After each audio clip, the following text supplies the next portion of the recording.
Monsoon में पटना में घूमने के लिए सर्वश्रेष्ठ स्थान। एक ऐसे शहर के लिए जो कम से कम 2500 वर्षों से मौजूद है। यह लगभग असंभव है कि आपके पास घूमने लायक कोई दिलचस्प जगह न हो। पटना एक ऐसा शहर है जो दिलचस्प कहानियों, दिलचस्प संरचनाओं और आतिथ्य की अचूक भावना से भरपूर है। जब आप यहाँ आते हैं तो आपका स्वागत किया जाता है। 1. गोलघर। मधुमक्खी के छत्ते के आकार की यह आकर्षक संरचना निस्संदेह शहर का सबसे प्रतिष्ठित स्थल है, जो पटना में देखने लायक चीजों की सूची में सबसे ऊपर है।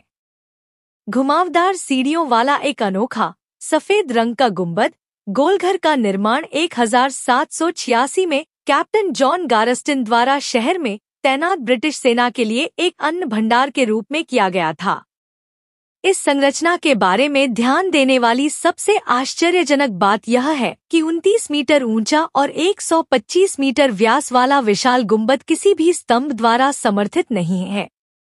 गोलघर समान संरचनाओं की श्रृंखला में पहला था, जिसका उद्देश्य क्षेत्र में बार बार होने वाले अकाल के खिलाफ निवारक उपाय के रूप में कार्य करना था। अंततः कोई भी अन्य गोलघर नहीं बनाया गया, जिससे हमें एक अनोखी इमारत मिली जिसे आपको पटना में अवश्य देखना चाहिए। 2. पाटलिपुत्र। वर्तमान पटना शहर से थोड़ी ही दूरी पर इसके पूर्ववर्ती पाटलिपुत्र के खंडहर हैं। जिस शहर पर 3 महान राजाओं अजातशत्रु, चंद्रगुप्त और अशोक का शासन था, वह आज केवल मलबे, बलुआ पत्थर के खंभों, लकड़ी के चबूतरे जो शायद किसी सीढ़ी को सहारा देते हों, एक बौद्ध मठ की नींव की ईंटें और नक्काशीदार पत्थर के टुकड़ों का ढेर मात्र रह गया है। लेकिन यह विवरण आपको उन खंडहरों, जिन्हें स्थानीय रूप से कुम्हरार के नाम से जाना जाता है, का दौरा करने से नहीं रोकता है, जो कभी प्राचीन भारत में शक्ति, व्यापार, कला और शिक्षा का केंद्र था। आप अच्छी कंपनी में रहेंगे, क्योंकि यह बिहार के सबसे लोकप्रिय पर्यटन स्थलों में से एक है, जो दुनिया भर से पर्यटकों को आकर्षित करता है। अलग अलग समय पर खोदे गए खंडहरों के लिए आपको यह देखने के लिए अपनी कल्पना का उपयोग करना होगा कि यह एक समय कितना भव्य शहर था। संरचनाओं का पैमाना, उनके उपयोग की संभावनाएं और हमारे गौरवशाली अतीत का गौरव, जब आप पटना में हो तो यह जगह घूमने लायक हो जाती है। 3. नालंदा महाविहार। प्राचीन भारत में शिक्षा का एक प्रतिष्ठित केंद्र, नालंदा देश के शुरुआती विश्वविद्यालयों में से एक था और भारत, तिब्बत, चीन, कोरिया और मध्य एशिया के छात्रों का घर था। प्रख्यात चीनी विद्वान और यात्री ह्वेनत्सांग ने 685 और 762 ईस्वी के बीच विश्वविद्यालय का दौरा किया और बौद्ध धर्मशास्त्र, वेद, तर्कशास्त्र और तत्वमीमांसा का अध्ययन किया। गुप्त साम्राज्य के राजाओं के संरक्षण में नालंदा 5वीं शताब्दी ईस्वी से 1200 ईस्वी तक फला फूला।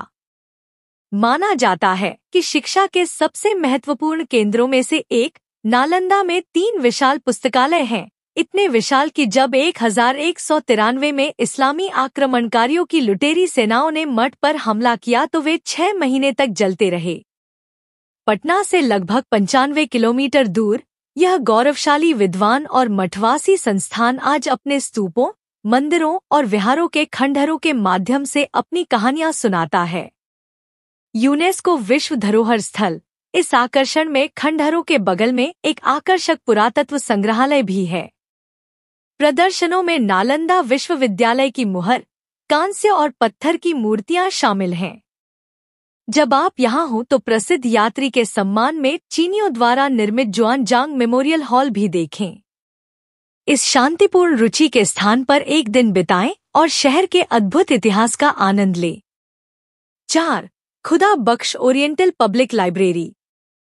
महाराजा रणजीत सिंह के सैन्य वृत्तांतों की एक पुस्तक, तैमूर नामा, जहांगीर नामा, फारसी कविता, सूफीवाद और यहाँ तक कि प्राचीन चिकित्सा ग्रंथों पर किताबें, आप यह सब और बहुत कुछ पा सकते हैं पटना में खुदा बख्श पब्लिक लाइब्रेरी में।